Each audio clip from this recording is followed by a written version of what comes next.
নমস্কার সবাইকে। আজকে শ্রীমদ্ ভাগবত গীতার ৪র্থ পৃষ্ঠা পাঠ করতে চলেছি।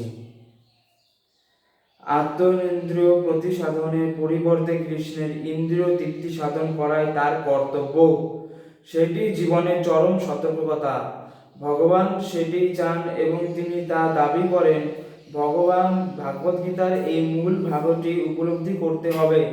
আমাদের এই কৃষ্ণ ভাবনামৃত আন্দোলন সমস্ত জগৎ জুড়ে এই মূল ভাবটি শিক্ষা দিচ্ছে এবং আমরা যেহেতু শ্রীমদ্ ভাগবত গীতা যথাযথের মূল ভাবটি পদার্থ করছি না, তাই যে সমস্ত মানুষ ভগবত গীতা অধ্যয়ন করে ঐকান্তিকভাবে উপকৃত হতে চান, ভগবানের প্রত্যক্ষ নিদর্শনের ভগবত গীতাকে যথাযথভাবে উপলব্ধি করার জন্য তাদের অবশ্য কৃষ্ণ ভাবনামৃত আন্দোলন সহায়তা গ্রহণ করতে হবে।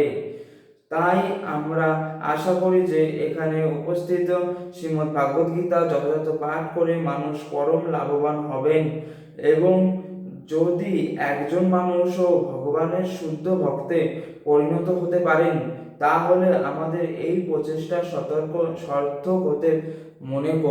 সার্থক হবে বলে মনে করব। শ্রী ভক্তি বেদান্ত স্বামী, 12 মে 1771, সিডনি, অস্ট্রেলিয়া। তো আপনারা ভাগবত গীতার পরবর্তী, নমস্কার, রাধে রাধে। ভাগবত গীতার পরবর্তী পৃষ্ঠা শোনার জন্য এই চ্যানেলটি সাবস্ক্রাইব করে বেল আইকনটি টিপুন, যাতে আপনার কাছে ভিডিওটি প্রথমে চলে আসে। আপনার জীবন অনেক অনেক সুন্দর কাটুক। হরে কৃষ্ণ, রাধে রাধে, নমস্কার।